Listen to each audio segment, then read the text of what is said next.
얼마 전엔 한 병원에서 주사기를 재사용하는 바람에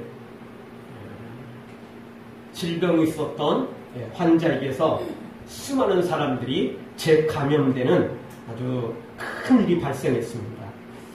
그 주사기 가격이 뭐 얼마나 한다고, 무슨 뭐 몇천 원 하는 것도 아니고 기껏 그거 좀 아껴보겠다고 그거 재사용하는 바람에 얼마나 많은 일이 벌어졌는지 이루 말할 수 없습니다. 주사기는 사람 몸속에 들어가기 때문에 절대 세균에 감염되면 안 되죠. 다른 사람 것뿐만 아니라 자기 거 사용한다 할지라도 그거 아마 쉽게 다시 사용할 수 없는 거죠. 그게 주사기인데 세상에 다른 사람 주사한 걸 가지고 또 그걸 다시 사용했으니 오죽하겠습니까? 여러분, 영적으로도 마찬가지입니다. 영적으로 죄라는 바이러스는 우리의 영혼을 죽이는 치명적인 바이러스입니다. 아주 조금만 노출되어도 감염되어 버리는 아주 치명적인 것입니다. 몇 년 전에 일본에서 지진으로 말미암아 방사능이 유출됐죠. 그로 말미암아 사람은 물론 농작물과 가축, 이 생태가 자체가 아예 그냥 망가져 버렸습니다. 옛날 체르노빌 원전 사고는 말로 뭐 설명할 수 없을 정도입니다. 체르노빌 원전 사고가 얼마 전에 30년이 지났는데요. 지금 뭐 동식물들은 많이 이렇게 또 자라고 또 살고 있답니다. 그러나 방사능 수치가 높아가지고 사람들은 아직도 들어갈 수가 없대요. 아직도 살 수가 없대요. 그 후유증을 말로 할 수 없습니다. 사람뿐만 아니라 동물들까지 아이를 낳고 또 새끼를 베고 그게 태어나면요, 아주 뭐 도저히 우리가 눈으로 볼 수 없을 만큼 기이한 일들이 생기는 거죠. 그만큼 무서운 것이 방사능이고 그만큼 무서운 것들이 이렇게 죄라는 이런 악한 바이러스죠. 우리 영혼도 똑같습니다. 죄에 조금만 노출돼도 우리의 영혼은 그 죄라는 바이러스에 감염되어 버리는 것입니다. 속히 십자가의 보혈로 씻고 그리고 다시 한번 말씀으로 은혜로 새롭게 되어야만 살 수 있는 것입니다. 조금 늦어지면 나중에는 약을 쓰려고 해도 쓸 수가 없습니다. 예수님의 십자가 보혈을 가르쳐 줘도 믿지도 않을 뿐만 아니라 또 제대로 믿지도 못하는 것을 보게 됩니다. 따라서 우리가 죄라는 이 바이러스에 오염되는 순간 빨리 십자가의 보혈로 씻어야 되고, 그리고 계속해서 십자가의 은혜 속에 살 때만 우리가 이 죄에서 완전히 벗어나 거룩함을 유지할 수 있게 되는 것입니다. 그런데요, 우리가 무서운 것 중에 하나는 순식간에 죄에 오염되고 또 순식간에 어떤 방사능에 노출되고 또는 어떤 그 바이러스에 노출되면 우리가 금방 알 수가 있어요. 심각하게 노출되면 말입니다. 나도 알고 타인도 알고 벌써 몸에 이상이 오거든요. 그런데 은근슬쩍 가랑비에 옷 젖듯이 그렇게 아주 조금씩 그렇게 노출이 되면 모른다는 겁니다. 나도 모르고 다른 사람도 모른다는 거죠. 그래서 그냥 그렇게 살아가다가 나중에 아주 심각한 지경에 이르게 되는 것입니다. 여러분, 암이라는 게 무서운 게 뭐냐면, 암이라는 것은 우리 몸속에 들어와서 전혀 반응을 일으키지 않아요. 위암이 걸렸다고 막 배가 아파지고 막 부여잡고 막 뒹구느냐? 그렇지 않아요. 배 잡고 뒹굴 때는 말기 갈 때나 가능한 일입니다. 그 전까지는 배 잡고 뒹굴 일이 없어요. 그래서 암이 무섭다는 겁니다. 초기, 중기까지도 이 암이라는 게 전혀 우리 몸에 큰 증상을 드러내지 않는다는 거죠. 어떤 암도 거의 비슷합니다. 그러다가 어디 아파가지고 뭐가 좀 이상이 있어서 병원에 갔다. 그러면 그때는 이미 거의 말기에 가까운 거죠. 그래서 암이 무섭다는 겁니다. 그래서 이 좀 조기 발견이 중요하지 않습니까? 빨리만 발견되면 아무것도 아니에요. 아무것도 아닙니다, 그거. 빨리만 발견되면 되는 거죠. 조기 발견이 중요한 거예요. 근데 죄라는 것도 똑같아요. 한번 죄 졌다고 갑자기 막 우리가 하늘에서 벼락 쳐가지고 그리고 막 그 번개 맞아 또 죽느냐? 죄 하나 졌다고 금방 막 다리 하나 부러지고 막 팔 부러지고 막 이러느냐? 그러면 사람들이 금방 무서워서 좀 알겠죠. 그런데 그렇질 않아요. 죄 졌다고 그런 일이 벌어지지 않습니다. 그러니까 사람들이 모르는 거예요. 아, 죄도 별거 아니구나. 그냥 이렇게 적당히 속이면서 그냥 이렇게 살아가는 것도 괜찮은 방법이구나. 이렇게 되는 거죠. 그러다 보면 사람들이 느긋해지게 되고, 그래서 결국 그 죄의 바이러스에 결국 치명적으로 감염되게 되는 것입니다. 그래서 나중에는 거기서 빠져나올 수가 없어요. 스스로 알 때는 이미 늦어버린 겁니다. 빠져나올 힘이 없어요. 마음도 없을 뿐만 아니라 설사 빠져나가고 싶은 마음이 있다 할지라도 중독이 되어버렸기 때문에 스스로는 빠져나올 수 없는 거죠. 그만큼 심각한 것들이 바로 이런 죄라는 바이러스라는 것입니다. 따라서 오늘 우리가 이런 것들을 조심하지 않으면 안 됩니다. 근데 죄라는 것도 마찬가지입니다. 처음부터 막 살인죄를 저지르거나 처음부터 막 대단한 막 큰 죄를 저지르는 이런 사람들은 거의 없습니다. 아니, 거의가 아니고 아예 없다고 봐야 됩니다. 다 발을 떠두기 소두둑대는 것이며 그냥 조그만 죄부터 시작해서 큰 죄까지 이르는 거지, 하루아침에 큰 죄를 짓는 사람, 이런 사람 없는 겁니다. 영적으로도 똑같습니다. 교회에 들어오는, 우리 성도들에게 들어오는 죄라는 것도 결국 큰 죄는 없어요. 하루아침에 큰 죄 짓는 법은 없습니다. 그냥 조그마한 것에부터 시작하는 겁니다. 작은 것에서부터 시작해서 큰 것으로 발전하는 거죠. 그럼 교회는 결국 세속화라는 것, 이 세상과 혼합되어지는 것, 이런 것들을 더 조심해야 됩니다. 왜냐하면 이런 것들이 결국 가랑비에 옷 젖듯이 그렇게 젖어가기 때문에 그렇습니다. 자신도 모르는 사이에 죄라는 것에 감염되어 버렸다는 것입니다. 사랑하는 성도 여러분, 이 말세에 세속화, 혼합되는 이런 이 시대에 우리가 다시 한번 말씀으로 거룩해지는 순수한 말씀, 하나님의 말씀을 붙잡고 살아가는 우리가 되어지기를 주의 이름으로 축원합니다. 오늘 성경도 욥의 친구들이 믿음을 갖고는 있었지만 세속화되어 있는 믿음이었습니다. 죄에 오염되어 있는 믿음이었죠. 그런 믿음으로 살아가고 있고, 그런 믿음으로 욥을 대하고 있고, 그런 믿음으로 욥을 정죄하고 있는 것입니다. 제대로 된 말씀을 가졌다면 이러지 않았을 것이며, 그 말씀대로 살았다면 절대 이러지 않았겠죠. 근데 그 말씀이 오염되어 있기 때문에 치료가 되는 게 아니고, 빨간 약 발랐는데 밴드 붙였는데 그것이 바이러스에 감염되어 있기 때문에, 세균에 감염되어 있기 때문에 치료가 되는 게 아니고 어떻게 되죠? 더 덧나버리게 되는 거죠. 문제가 생기니까 그런 것입니다. 그래서 욥의 친구들이 하나님의 말씀을 가지긴 가졌지만 이미 그 하나님의 말씀이 순수한 말씀이 아닌 세속화됐고 혼합되어버린, 세균에 감염되어버린 말씀이었기 때문에 문제가 생겼던 것입니다. 그래서 오늘 성경 통해서 우리가 몇 가지 생각해 볼 때, 첫 번째 주시는 말씀은 조상이나 전통을 우선시하지 말고 하나님의 순수한 말씀, 그냥 하나님의 말씀 그대로를 최우선시해야 된다는 것입니다. 아무리 하나님 말씀 가지고 있어도 오염되어 있는 말씀 가지면 안 돼요. 처음에 말씀드렸던 것처럼 주사기로 주사를 하는데 남이 쓴 것 같다가 쓰니까 문제가 생기는 거 아니에요? 주사기 재사용하면 안 되는 거 아닙니까? 당연히 안 되는 거죠. 하나님의 말씀 갖다가 들이대기를 하는데 그게 하나님의 말씀이 순수한 하나님의 말씀이 아니고 오염되어 있는 말씀이라니까요? 혼합되어 있는 말씀이라니까요? 그러니 문제가 생긴 것입니다. 오늘 8절을 보십시오. 8절, 우리 한 목소리로 한번 다 같이 읽겠습니다. 청컨대 너는 옛시대 사람에게 물으며 열조의 터득한 일을 배울지어다. 뭐라고 말합니까? 옛시대 사람에게 물으라는 거죠. 열조의 터득한 일을 배우라는 겁니다.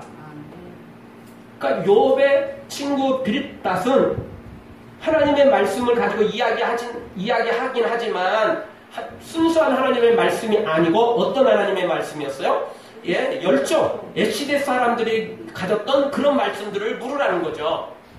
물론 진짜 선지자가 전해줬던, 예수님이 전해줬던, 사도들이 전해줬던 그 순수한 말씀을 가지고 있다면, 그 말씀을 배운다면 문제될 게 없겠죠. 그런데 그런 게 아닌 거죠. 그런 게 아닌 게 문제가 생기는 거죠. 그냥 열조예요. 그냥 전통이에요. 그냥 유전이죠. 그러다 보니까 문제가 생긴 거예요.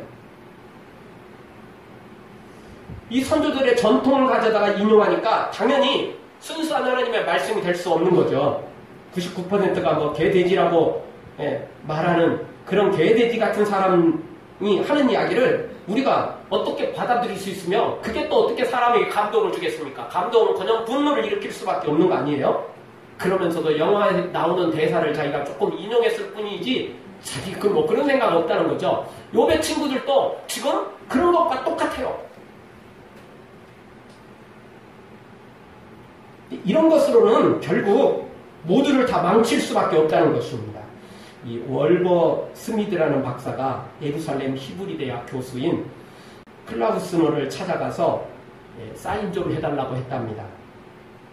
그러나 이 클라우스너 이 교수는 미안합니다. 오늘은 안식일이라 안 되겠습니다. 거절을 했답니다. 그리고 그 자리에서 이제 이 스미드라는 이 박사와 그의 일행들이 이것저것 토의를 하는데 그 히브리 대학 교수는 아무 말도 없이 책장에서 책을 꺼내다가 책을 펴서 이것저것 몇 구절을 보여주더랍니다. 그리고 또 중간중간에 또 책을 꺼내가지고 보여주더랍니다. 이 이상이 여긴 이 스미드가 나중에서 깨달았습니다. 여기 오늘 안식일이라 이 사람이 말을 많이 하면 안 되는구나. 그리고 사인하면 안 되는구나. 탈무드에 그 말이 있거든요. 탈무드에는 안식일에는 사인을 해서는 안 되며 말도 2마디 이상 하면은 안 된다. 이런 내용들이 있었습니다. 그래서 그 내용을 지키기 위해서 이 히브리 대학 교수는 안식일이니까 사인하면 안 되고 그리고 2마디 이상 하면 안 된다고 말을 안 하고 그들 토의하는 일에 책을 펴가지고 보여준 거예요. 그래서 그 탈무드 내용들은 잘 지켰죠. 근데 여러분 이거 이야기 들으면서 생각나는 거 없나요? 사인하는 것보다 2마디 말을 하는 것보다 책을 걸어가서 책을 가져오고 책을 펴져가지고 보여주고 덮어서 다시 또 책꽂이에 꽂는 게 더 큰 일같이 보이지 않아요? 그렇지 않습니까? 사인이 한번 쫙 하면 끝나고 말도 그냥 한마디 하면 되는데 2마디 몇 마디 하더라도 그걸로 끝낼 수 있는데 이거는 책 가지고 가려면 걸어가야지 책장 꺼내야지 펴야지 보여줘야지 다시 접어가지고 집어넣어야지 이게 더 큰일 아니에요? 그러니까 문구에 있는 내용 지키다가 적은 일이 아니라 더 큰 일을 하는 거죠. 더 많은 일을 하고 있는 이 모습을 보게 됩니다. 이런 게 참 어리석은 거 아니겠습니까? 뭔가 하나를 잡으려다가 10개를 놓친 격 아니에요? 이런 걸 가리켜서 소탐대실이라고 말하는 겁니다. 적은 걸 얻으려다가 큰 것을 잃어버리는 거죠. 몽땅 잃어버리는 것입니다. 그런데 후대세 사람들이 이런 탈무드의 정신은 사실은 이런 게 아니겠죠. 아마 탈무드의 정신은 제가 자세히는 모르겠지만 사인을 하지 말라 이야기는 우리가 계약서를 쓸 때 어떤 사업을 할 때 사인을 하게 되는 거 그런 사인을 가리키는 거겠죠. 단순히 그냥 이렇게 뭐 이런 우리가 말하는 그냥 서로 사인 주고받는 이런 게 아니고 계약서 사인을 말하는 거겠죠. 여러분 계약서 사인을 찍을 때 그냥 사인만 하고 끝내는 겁니까? 아니잖아요. 계약서를 훑어야죠. 사수사시 다 점검을 해야 되는 거 아닙니까? 그리고 사인을 하는 거 아닙니까? 그런 사인을 가리키는 거죠. 그 사인 하나가 중요한 게 아니고 그 앞에 일하는 게 더 크겠죠. 그래서 그런 사인을 가리키는 거 아니겠어요? 말 2마디 이상 하지 말라는 게 세상에 그냥 잡스러운 죄악된 더러운 그런 이야기들 하지 말라는 거겠죠. 거룩한 말 하지 말까요? 돕는 말 하지 말라고 했을까요? 그건 아니잖아요. 이 중국의 어떤 유명한 화가는요, 제자들이 그렇게 말했답니다. 나를 따라하면 죽을 것이고, 나를 배우면 산다. 그런 말을 했답니다. 참, 이 사람은 괜찮은 말을 했어요. 유명한 사람이 아니라서 유명한 말로는 아직 등극이 안 됐습니다. 근데 제가 생각하니까 참 좋은 말이에요, 이 사람. 참 제대로 말했어요. 화가죠. 자기 제자들한테 니네들이 나를 따라서 하면은 죽는 거죠. 개성이 없는 거잖아요. 근데 나를 배우면 니네들이 살 수 있을 것이다. 그렇죠. 따라서 하면 그럼 뭐 따라서 그림 그리고 그리면 뭐 그림 그릴 게 뭐가 있겠어요. 그림 그리는 거 복사해가지고 칼라 복사로 쫙 뿌리는 게 낫지. 예. 제자들이 그런 걸 배워서 뭐 하게요? 그거 따라해서 뭐 하게? 뭐 해야죠? 배워야죠. 그래야 창작물이 나오는 거 아니에요? 그래야 사람들한테 감동을 주는 뭔가가 나오지 않겠어요? 복사기서 복사해내는 것은 감동을 줄 수 없는 거죠. 물론 뭐 처음 그 복사한 그림이라도 뭐 처음 보는 사람한테는 감동이 되겠지만 계속 그런 제자들이 나온다면 이거 누구한테 봤던 그런 그림 비슷한 그림인데 이거 같은 그림인데 이거 뭐 이러지 않겠어요? 소용없는 거죠. 여러분 우리가 단순히 예수님을 따라하려고 해서는 안 됩니다. 그냥 예수님 십자가 우리도 그럼 지면 되나요? 따라하면 되나요? 예수님 금식 40일 했으니까 우리도 그냥 금식 40일 하면 다 되는 거고 그냥 예수님만 따라하면 되나요? 아니요. 예수님을 따라해서는 안 되고 예수님의 마음을 배워야 됩니다. 예수님의 사랑의 마음을 배워야 되고 그 사랑의 행동들을 배워야 되죠. 따라하지 말고 그냥 똑같이 따라하려 하지 말고 배워야 된다는 거예요. 배워요. 그것이 우리가 살 길인 것입니다. 그런데 오늘 이 빌닷과 그의 친구들은 따라하고 있어요. 그러니 그것이 결국은 욥에게 상처만 주고 욥에게 아픔을 주는 거죠. 여러분 예수님 시대의 종교 지도자들도 하나님의 말씀보다는 조상의 전통을 우선시했습니다. 조상의 전통을 따라했어요. 그대로 따라했던 거죠. 그래서 예수님 마태복음 15장 3절에서 이렇게 말씀하십니다. 너희는 어찌하여 너희 유전으로 하나님의 계명을 범하느냐. 6절 너희 유전으로 하나님의 말씀을 피하는도다. 사람의 유전 때문에 하나님의 말씀을 계명을 피하고 있어요. 유전을 따르려다가 진짜 하나님의 말씀을 어기고 있는 것입니다. 이런 것이 혼합주의고 이런 것이 결국은 변질되어 버린 세속화라고 말할 수 있는 것입니다. 그래서 성경은 첫사랑을 회복하라고 말합니다.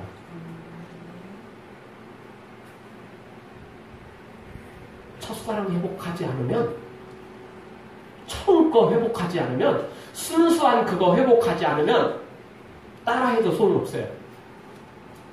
그거는 모방이에요.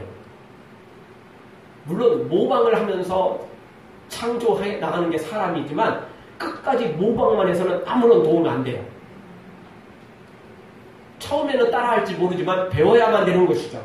그럴 때 우리가 진짜 예수님을 따라서 배울 수 있는 것입니다. 따라하기만 하면 안 돼요. 그것은 한계가 있는 것입니다. 그러니 문제가 생기는 거죠. 사랑하는 성도 여러분, 우리가 이 시대에 이 빌닷처럼 그 욥의 친구들처럼 이런 세속과 혼합주의에 빠지면 안 됩니다. 그냥 따라하다 보면 반드시 그렇게 되게 있어요. 예수님의 그 사랑의 마음, 예수님의 그 순수한 하나님의 말씀을 배워야 됩니다. 그리고 그대로 우리가 실천해야만 되는 거죠. 현대 기독교는 종교다원주의에 빠져 있습니다. 이 말은 혼합주의라는 겁니다. 세속화됐다는 이야기죠. 이제는 세상인지 교회인지 알 수 어렵게 되어버렸습니다. 하나님의 말씀인지 이게 세상 성공주의인지 헷갈리게 되어버렸습니다. 우리 한국교회는 특별히 만문신에 빠져 있습니다. 이 만문이 뭐냐면 재물, 부, 물질, 돈입니다. 재물의 신이 만문입니다. 예수님께서 마태복음 6장 24절에서 하나님과 재물을 겸하여 섬기지 못한다라는 말씀을 주셨죠. 그 재물이라는 단어가 그 마태복음의 그 원어의 그 재물이라는 단어가 바로 만문입니다. 만문. 그래서 이제 재물 그러면 사람들이 그냥 그렇게 똑같이 받아들이니까 요즘에는 그 만문이라는 단어를 원어 그대로 이렇게 사용하는 경향이 있습니다. 그 만문이 재물의 신이에요. 재물, 부, 돈, 재물의 신. 만문을 신으로 섬기고 있어요. 하나님과 재물을, 하나님과 만문을 같이 여기고 있다는 거죠. 하나님과 만문을 같이 섬길 수 없다는 겁니다. 그런데 우리 한국교회는 이런 것에 지금 빠져 있어요. 예? 교회가 이 만문이라는 신에 빠져 있어요. 돈, 재물에 빠져 있는 거죠. 이것에 감염되어 있는 것입니다. 여러분 다시 복음의 순수성을 우리가 가져야 됩니다. 이 조상의 유전, 만문, 이 번영신앙, 기복신앙 이런 것들 버려야만 우리가 살 수 있는 것입니다. 이런 것들 버려야 죄라는 바이러스에서 우리가 빨리 벗어날 수 있는 것입니다. 사랑하는 성도 여러분, 이 조상의 유전, 또 만문, 번영신앙, 성공, 기복 이런 본학주의 다 버리고 세속화 다 버리고 순수한 하나님의 말씀을 가지고 살아가는 우리 모두가 되어지길 주의 이름으로 축원합니다. 두 번째 주시는 말씀은 일희일비하지 말고 끝까지 보아야 된다는 겁니다. 멀리 보아야 된다는 겁니다. 마지막 목표점을 보아야 된다는 것입니다. 11절 이하를 보면 빌닷은 왕골이나 갈대가 어찌 물 없는 곳에 살 수 있겠느냐. 지금 살아도 금방 말라 죽는다 라고 말했죠. 맞죠? 14절에 보니까 거미줄처럼 순식간에 무너질 것이다. 여러분, 거미줄을 아무리 촘촘히 쳐놔도 사람이 뭐 막대기나 빗자루 하나 갖다가 쑥 풀어버리면 거미줄은 순식간에 없어져 버립니다. 또 18절 이하에 보니까 아무리 잘 자라난 식물이라 할지라도 땅에서 뽑히면 강한 햇빛 때문에 결국 시들어 죽는다라고 말하고 있죠. 그렇죠? 아무리 지금 좋은 식물이 있다 할지라도 결국 다 말라 비틀어지게 될 것입니다.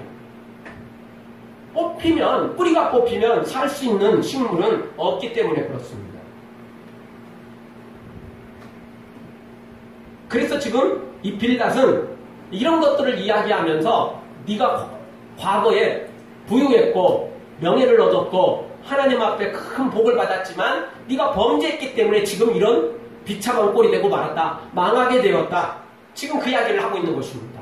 너가 예전에는 거미줄을 쳤지만 그리고 잘 자란 식물이었지만 왕골이나 갈대처럼 물 가운데 있었지만 지금은 아니다. 그러니까 네가 이렇게 망하게 됐고 너희 집안이 부도났고 너희 집안이 폭사 지금 망하게 돼버렸다. 이야기를 하고 있는 것입니다. 그런데 왜 이게 꼭 요배에만 적용돼야죠? 자기 자신에게도 적용될 수 있는 것입니다. 그리고 부유하다가 성공하다 망했다면 이걸 뒤집어 보면 오늘 망한 사람도 오늘 부도난 사람도 내일 계속 부도나라는 법은 없다는 겁니다. 이것도 뒤바뀔 수 있다는 거예요. 그런데 그거는 생각 안 쳐. 부자가 망하는 건 생각하고 망한 사람이 다시 성공하는 것은 전혀 생각하지 않고 있는 내용이라고 볼 수 있는 것입니다. 그래서 오늘 우리는 믿음으로 살아가는 사람은 일희일비하면 안 됩니다. 그냥 한 가지 일 때문에 그냥 막 웃고 즐기고 막 그러다가 또 한 가지 일이 생기면 막 세상의 모든 슬픔은 내가 다 가진 것처럼 그렇게 하지 말라는 것입니다. 상황에 따라 너무 좋아하거나 너무 슬퍼하는 것이야말로 그런 것은 어리석은 행동들입니다. 우리는 좀 멀리 볼 필요 있습니다. 천국까지 봐야 됩니다. 금방 막 천국처럼 좋아했다가 금방 지옥처럼 슬퍼하는 거 이거 바른 믿음 아닙니다. 좋은 믿음 아닙니다. 이런 사람은 결국 천국에 도달하기가 쉽지 않습니다. 어려움이 2번 반복되면 3번 반복되면 결국은 무너지게 되겠죠. 한 번은 뉴질랜드 추장이 영국의 윈저궁에 초대되어 성주의 안내를 받고 있었답니다. 이 안내를 하는 안내인과 주변에 있는 모든 사람들은 이 뉴질랜드 추장이 이 궁전의 웅대함과 그리고 내부 장식의 온갖 미술품 뭐 이런 것들에 경탄해서 칭찬해 주기를 은근히 바라고 있었답니다. 그런데 이 추장은 도무지 칭찬은커녕 별로 그렇게 큰 감동도 안 하는 거예요. 그러면서 오히려 이 추장은 내 아버지 집은 이보다 더 훌륭합니다. 이러면서 아주 하찮게 이야기하는 것입니다. 그런데 여기 이제 안내하는 사람과 또 여기 고위직에 있는 사람들은 이 추장의 아버지 집이 풀과 흙으로 엮어진 집이라는 사실을 모르는 사람이 없거든요. 원주민 추장인데 무슨 대궐 같은 집이 있겠어요? 당연히 풀과 나무 이런 것들로 얽혀진 집이라는 거 다 알고 있었거든요. 그래서 무슨 뜻이냐고 이제 묻자 이 추장은 자신 있게 이야기를 했답니다. 내가 말하는 나의 아버지는 바로 천국에 있는 나의 하나님을 가리킵니다. 천국의 집은 이런 거 아무것도 아닙니다. 그러니까 이 추장은 자기 원주민 추장이고 시원찮게 살고 있으니까 문명, 문화 이런 것들을 못 누리고 살고 있으니까 이 인적을 보여주면서 막 자기가 감탄하고 막 이럴 줄 알았던 모양이죠. 그런 거 자랑하려고 하니까 이 추장이 그런 것들에 전혀 넘어가지 않고 내가 진짜 들어갈 천국은 이거보다 더 아름다운 집인데 나 기죽는 사람 아니다. 나 그거 바라보고 사는 사람이다. 그렇게 말했던 것이죠. 그렇습니다. 천국을 바라보는 사람은 이 땅의 대궐 같은 집이나 진수성찬의 권력, 부귀 영화에 기죽지 않습니다. 그런 것 때문에 기죽어서 고개 숙이지 않습니다. 왜? 천국 가면 이것보다 더 큰, 더 좋은 것들을 누리게 될 것인데, 상급으로 받게 될 것인데, 뭐가 그렇게 아쉬워서, 뭐가 그렇게 부끄러워서 기죽고 살겠습니까? 기껏 몇십 년밖에 누릴 수 없는 것들, 그런 부귀영화가 뭐 얼마나 대단하다고. 그렇게 난리법석인지, 사람들은 그 몇십 년 조금 누리기 위해서, 몇십 년 그거 자라가기 위해서, 대통령 뭐 기껏 5년, 5년도 사실이요. 그 초반에 네임덕 들어오면 아무것도 아니에요, 솔직히. 부귀영화 누려봤자 그거 몇십 년이에요. 별거 없습니다, 그런 거. 별거 없습니다. 그러나 우리가 천국에 들어가서는 영원한 천국에서 상급을 받아 누리게 될 텐데 이 세상에 그런 것들이 뭐가 그렇게 대단해 보이겠습니까? 그런 것들 별것도 아닙니다. 여러분, 마지막에 웃는 사람이 진짜 웃는 사람입니다. 괜히 앞에서 환호성 지르다가 나중에 떨어지면 부끄럽기 짝이 없는 것입니다. 어제 그 스포츠 뉴스에서는 베이징 올림픽에서 역도 선수 중에 한 명이 아쉽게 사위를 했습니다. 저도 뭐 그때 기억이 전혀 없었는데 어제 뉴스 보고 알았습니다. 뉴스 자세히 보니까 이 임정아 선수라는 선수인데요. 이 사람은 이 베이징 올림픽에서 역도 그 올림픽 동메달을 못 따고 사위를 땄습니다. 근데 동메달을 딴 사람과 똑같은 무게를 들었어요. 똑같이 들었는데 몸무게에서 500g이 더 많이 나가는 바람에 동메달을 놓쳐버렸어요. 너무 아쉽죠? 진짜 눈물이 흘릴 상황이죠. 똑같이 들었는데 500g이 자기 몸무게가 많이 나가는 바람에 똑같이 들으면 몸무게가 적은 사람이 위가 되는 겁니다. 똑같이 들었는데 자기 사위 됐어요. 진짜 눈물을 흘렸겠죠. 여러분, 아시안게임도 대단하지만 올림픽 얼마나 대단합니까? 그 메달리스트가 된다는 거 그거 진짜 대단한 거잖아요. 그 올림픽 메달리스트 모임도 따로 있잖아요. 뭐 금메달 모임도 있을 수 있겠지만 메달리스트 모임도 따로 있어요. 그리고 올림픽 동메달 하나 따면 메달리스트 이름 올라가고 연금도 따오잖아요. 그거 하나가 얼마나 대단한지 몰라요. 아무것도 아닌 게 아니에요. 명예도 대단하고 실제 물질적으로도 대단한 거죠. 그게 큰 거죠. 그래서 이 사람 참, 이 선수 눈물을 흘렸습니다. 눈물을 흘렸죠. 그런데요, 어제 그게 발표가 된 겁니다. 당시 2위였던 터키 선수가 약물 중독으로 발표가 된 겁니다. 그 당시에는 그게 검사를 했는데 그게 드러나지는 못했어요. 기술적인 한계였죠. 그런데 똑같은 그 약물을 채취했던 그걸 다시 검사한 거예요. 저도 이번에 알았어요. 약물 한번 채취하는 거 한번 검사하고 버리는 게 아니고요. 그게 몇 년 후에 다시 또 검사를 또 한답니다. 왜냐하면 그 당시에는 그 약물이 들어있는지를 그걸 검사할 만한 의학적인 기술이 약할 수 있잖아요. 그러니까 4년 후에 8년 후에 그게 의학적인 기술이 발달하면 똑같은 채취물 갖고도 발견해낼 수 있잖아요. 그래서 4년 8년이 지났는데 그걸 발견해낸 거예요. 그러니까 터키 2위 선수가 박탈을 당했어요. 은메달 박탈당했어. 그러니까 우리 그 4위했던 선수가 동메달을 딴 거예요. 근데 이제 메달 받게 되겠죠. 정식으로 메달을 받게 되겠죠. 당연히 메달리스트 이름 올라가고 당연히 연금도 받게 되겠죠. 그게 소급해서 받을 수 있는 건지 아니면 뭐 지금부터 받을 수 있는 건지 그것까지는 저는 잘 모르겠지만 어쨌든 참 8년 동안 참 아쉬움 속에 그때 조금만 더 어떻게 해보든지 아니면 진짜 조금 더 운동해가지고 500g 그거 빼는 거 별것도 아니잖아요, 사실. 그 땀 몇 방울만 더 뺐으면 500g 충분히 가능했을 텐데 그런 아쉬움 속에 있지 않았겠어요? 그런데 뭐 금메달은 아니지만 그래도 동메달 다시 그거 따오니까 얼마나 좋겠어요. 그 집안 뭐 어젯밤에 엄마 뭐 난리 났을 겁니다, 분명히. 우리 집안에 그런 일이 벌어졌으면 얼마나 난리 났겠어요. 금메달도 아니고 동메달 갖고도 진짜 그런 일이 벌어졌는데 여러분, 우리가 들어갈 천국은 그 동메달이 아니라니까요. 동메달 아니에요. 세상에서 누리지 못하고 있다고 너무 기죽지 마세요. 너무 아쉽게 눈물을 흘리지 마세요. 그것 좀 돈 좀 적다고, 그거 권력 못 얻었다고, 성공 좀 못했다고 너무 기죽지 마세요. 그건 우리가 이 땅에서 몇십 년밖에 못 누릴 거예요. 가져도 뭐 100년 이상 사는 거 아니고 그거 가지고 있다고 무슨 뭐 대단한 거 별거 없어요. 별거 없습니다. 별거 없습니다. 도토리 키재기에 불과한 거지 별거 없어요. 50보 100보인 것입니다. 그러나 우리가 들어갈 천국은 세상에도 감히 상상할 수 없는 엄청난 상급을 누리게 될 것입니다. 그 천국 바라보며 기죽지 말고 일희일비하지 말고 끝까지 믿음으로 달려가 승리하는 우리 모두가 되어지기를 주의 이름으로 축원합니다. 욥도 똑같습니다. 지금 부도 났어요. 지금 집안에 풍지병파가 생겼고 폭삭 망했어요. 그러나 이거 몇 개월 후에는 다시 다 회복될 거라고요. 그리고 천국 가면 비교할 수 없는 상급을 받아 누릴 거라고요.